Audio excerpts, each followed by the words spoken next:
Muy buenas tardes, ¿cómo están todos? Muy bien, estamos en un episodio más de Comunicación Inteligente, en vivo, como todos los jueves al mediodía, con Juan Carlos Ruiz y Hugo Gómez.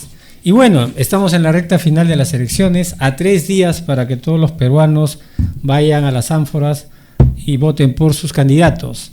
Entonces, empezamos, Juan Carlos, porque esto está que arde. ¿Cómo ves la coyuntura? ¿Cuáles son las posibilidades de los candidatos? Ya hay encuestas que no podemos mencionar, pero ¿qué podemos decir? Y las tenemos en mesa, además. No podemos revelar cifras. No sabemos podemos que digamos, no podemos mencionar ni publicar cifras oficialmente. Las encuestas que ayer se ha conocido, sondeos de Datum y Ipsos, que obviamente se hacen a nivel privado y se presentan de manera privada, pero que evidentemente siempre los líderes de opinión, los que estamos, digamos, cercanos a lo que es los asuntos públicos y los medios de comunicación, los conocemos y tenemos acceso a esas cifras. Pero mal que bien, lo que sí confirma los estudios que hemos conocido ayer es más o menos la tendencia que ya se veía en los últimos La tendencia no ha variado. La tendencia no ha variado.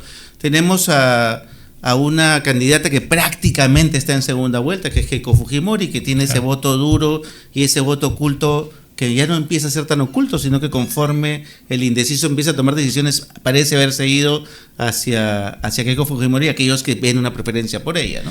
El hecho de que el fiscal Domingo Pérez ahora sea abogado de Pedro Castillo y de pronto mucha gente ha dicho, uy, se sacó la careta, parece que hiciera una persecución política. Parece campaña pro Keiko Fujimori, claro, ¿no? O sea, eso le ayuda a Keiko. Por supuesto, pero confirma la persecución. Primero el sesgo político, claro. Que vamos, no hay que ser fujimorista para darse cuenta que había un sesgo. Que había un sesgo en toda esa investigación y en toda esa orientación que se da al caso Cócteles, ¿no? Pero ya convertirte en el abogado, después de haber hecho un tema de investigación fiscal, convertirte en el abogado del principal enemigo del fujimorismo hoy en día, que es el castillismo, ya hay una distancia enorme, ¿no? Y definitivamente no sé si el Domingo Pérez, no sé si tiene un problema con el tema de los conflictos de interés o no sabe qué significa, pero definitivamente casi ha llegado al punto de la locura y le está haciendo un flaco favor a su enemiga política, que es Keiko Fujimori. ¿Y con quién Keiko eventualmente podría enfrentar la segunda vuelta? Mira, hay 2 batallas campales, según las cifras que vimos ayer y cómo se está dando, digamos, el día a día. Acuérdate que si esta semana es la que todo el mundo empieza a tomar decisiones respecto a por quién va a votar más o menos el 15%, el domingo en la cola lo va a decidir finalmente. Pero el resto, el 65% ya va con el voto casi definido. Entonces, lo que vemos ayer son dos grandes batallas campales que se están dando, ojo, no solo a nivel digital, no solo a nivel territorial, sino preparándose para la batalla más importante, que va a ser esa que se va a dar en la mesa después de la elección, que es entre los personeros. Defender el voto o bajarse los votos ajenos porque estuvieron mal impresos, mal llenados, mal puestos, o porque la línea se salió del cuadradito. Eso es una batalla que es la batalla de mesa, que la gente se olvida, pero es una de las batallas más importantes que hay. Si tú tienes en una mesa rural personeros y solo hay un digamos, jefe de mesa que tiene una tendencia clara, tranquilamente las boletas en blanco pueden ser llenadas y no hay una supervisión necesariamente que se dé. Entonces, ese fenómeno se puede dar y es un tema que hay que tener bien vigilado, ¿no? A 3 días ya hay voces que están pidiendo una suerte de alianzas o coaliciones vía renuncias. Te cuento cómo van las bandas. Un bando primero es el de Belmont con Sánchez, es una batalla por un nicho claro de mercado político, ¿no? Un mismo segmento que están en una batalla sobre todo territorial, ahora en el sur del país, en el centro, la sierra y la selva. Ese es el territorio que se están peleando. Belmont está con A nosotros nos llegó la información, de hecho lo dijimos en Cosas, que nos entrevistó de eso y soltamos. Nosotros tenemos la información de muy buena fuente, tanto del lado de Sánchez, digamos, de los castillistas que están dentro, como del lado de Belmont, que además por fuentes de Cerrón nos llegó la información y cruzamos la información, coinciden en que a partir del lunes se selló otro pacto entre Cerrón y Belmont para poder utilizar a los personeros que ya están entrenados en campaña de Perú Libre y utilizarlos para defender el voto. Belmont es el candidato de Cerrón. Definitivamente, eso está clarísimo. O sea, esto, cuando hablan de Belmont, Cerrón y Castillo y lo meten dentro del mismo saco, no. Esta es la pelea entre Cerrón y Castillo con sus propios candidatos. Castillo con Sánchez, Cerrón con Pero Belmont. Castillo está con Sánchez entonces. Sí, claro. Y además ya no solamente dijo que ese era su candidato, sino que que ha pedido que el voto de castillismo sea para Sánchez. Lo ha dicho públicamente. Ya, ese es un bloque. Ese es un bando. ¿Y el otro? El otro bando es clase media, digamos, el sector C a B, ¿no es cierto? Que es mucho más los progres, ¿no? Los progres del país. El progresismo claro, el caviar. progresismo caviar, porque Ya. claro, la derecha bruta y achorada está claramente con Porky.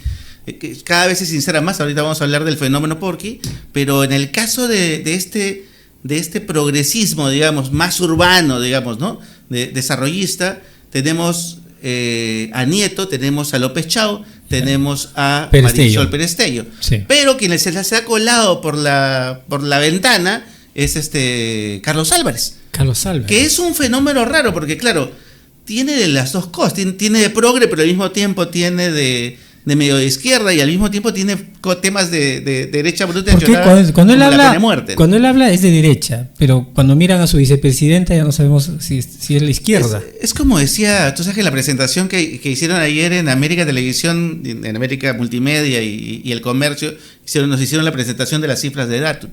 Y obviamente privado, esto no puede ser publicado, pero Carlos Menéndez agarraba y decía, lo que pasa es que igual que Belmont, Álvarez es una expresión del sancochado peruano.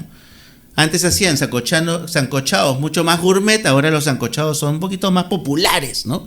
Entonces puedes ver una mezcla de toda representación. Acá se puede repetir la figura del outsider, o sea, con Belmont o Álvarez. O sea, si queremos hablar de outsiders, yo me atrevería a decir que Belmont y Álvarez son los dos outsiders. Son los dos outsiders. Y vuelvo a la pregunta que me hacías al inicio. ¿Qué escenarios posibles hay de segunda vuelta? Yo creo que va a ser Keiko Fujimori versus el más probable, si es que las cifras dicen y Sánchez hace bien su trabajo en el nicho del sur y ande, podría ser Keiko Sánchez y repetirían la final del Fujimorismo con el castillismo. La otra opción sería Belmont, si es que se termina de consolidar como fenómeno outsider, aunque tiene dos dificultades. Uno, que está en el voto juvenil, que es muy volátil, o sea, de un día para otro, de una mañana para la tarde, puede cambiar rápidamente de percepción. De hecho, estos 2 días vamos a ver ataques a Belmont por todos lados, ¿no? Recordando su pasado, el tema de las acciones de RBC, cuando literalmente se fumó, ¿no es cierto? A cada rato están pasando la entrevista que le hizo Jaime Bailey hace años sobre eso. Y cosas que no fueron resueltas y que no quedaron claras en el panorama, ¿no? Entonces, y que nunca respondió. La verdad es que nunca respondió sobre eso. Se agarró las acciones y las fumó, y él sí quedó con un buen bolsón de dinero, pero todos los accionistas... Pero entonces, en estos pocos días, estos dos bloques, los votantes de estos dos bloques, tienen que decidir quién va a ser su candidato que va a ir a esa segunda vuelta, porque de lo contrario... A Fujimori en esa segunda vuelta. Exactamente. Sí. Y el otro puede ser Álvarez, ¿no? O sea, si la autoaniquilación que están teniendo Belmont y Sánchez se autoaniquilan entre ellos mismos y se siguen peleando, y la autoaniquilación que está haciendo el progresismo entre ellos mismos, le dejan la ventana a Álvarez, que puede entrar tranquilamente. El otro que podría aprovechar esa ventana es López Aliaga. Pero no lo hace. Pero López Aliaga, contra todos los pronósticos, se está autodestruyendo a sí mismo, ¿no? Es el único candidato al que no están atacando directamente, porque además ha liderado la encuesta, pero las últimas 3 semanas ha empezado a convertirse en el suicida de su propia candidatura, en el asesino de su propia candidatura. Esa expresión que yo en Ayacucho creo que se lo también has cometido, mira, todos los errores de Manuel los ha cometido en la última semana, que es la semana más importante que tiene que tener un candidato para poder ganar la elección. Bueno, estamos enterados del tema. Estamos solo a 3 días, tienen que pensar bien en el voto, definir a sus candidatos. El voto estratégico es un momento clave, y también hay una campaña para no desperdiciar el voto, porque a veces si uno vota por el 1%, por el 0,1%, en verdad estás votando sin querer por lo que están arriba, y ellos van a seguir creciendo. Entonces es momento de definir, es momento de definiciones, como bien dices tú siempre. Sí, hay que tomar la decisión y optar, pues, ¿no? Hay momentos en la historia del país donde uno tiene que tomar la decisión y ponerla en el papel. Bueno, entonces hemos terminado este bloque de análisis de coyuntura y pasamos al siguiente bloque en unos segundos.